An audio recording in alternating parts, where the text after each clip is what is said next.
soft copies already forwarded earlier. So that was the condition. If I may finish, sir. That was the condition that was requested and posed before any action can be taken. The copy was provided earlier, and that copy, a hard copy, will not also be provided to you, sir, as requested. To whom was it sent?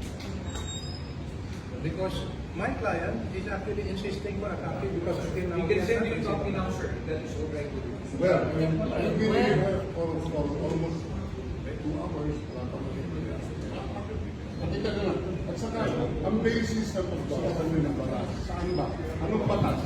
Batas ng Pilipinas o batas na ini-implement na withdraw na tayo 2 years ago? Hindi po ba? Yes, sir. Yes, sir. We are implementing the warrant of arrest that is being implemented now is by virtue of a warrant of arrest issued by the ICC as contained in the red notice list, sir. But in the process of implementing the warrant of arrest and informing the President of his rights, we are applying the laws of the Philippines because it is within Philippine jurisdiction. But you are still implementing Yes, sir. Yes, sir.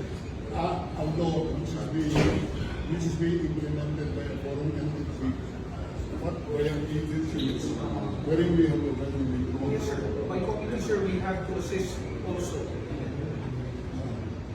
So, thank you, sir. Thank you. And we still want to be clear ano yung rights na binasa niyo sa amin. Salamat po. Kung rights ba ng Hague, o rights ba ng Pilipino, o rights ba ng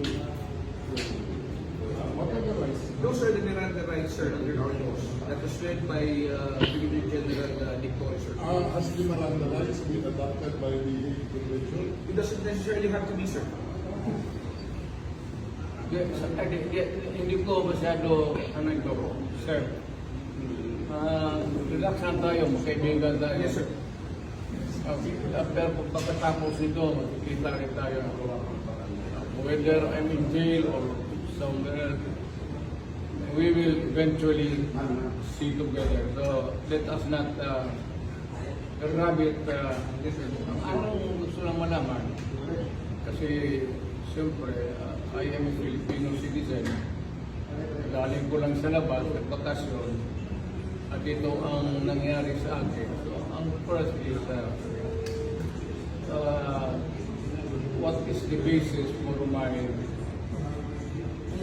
arrest?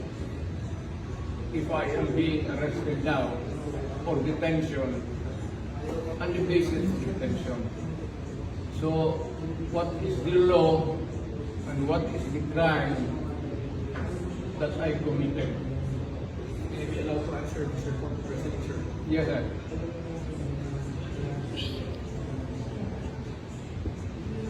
Based on the warrant of arrest, Mr. President, the warrant of arrest is issued pursuant to Article 25, 3, subsection A, the statute for the crimes against humanity, and murder pursuant to Article 7, paragraph 1, subsection A of the same statute, committed in the Republic of the Philippines during the relevant period. That is the one we just mentioned, Mr. President, in the warrant of arrest. Yeah. Ano man, simple hindi natin yung hard Yes, sir. because we want to exercise our options. Hindi naman. Hindi yung ipiprint nyo dito, ang natanggap nyo dito.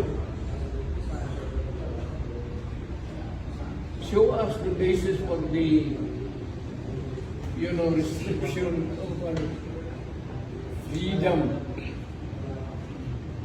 Importante yan.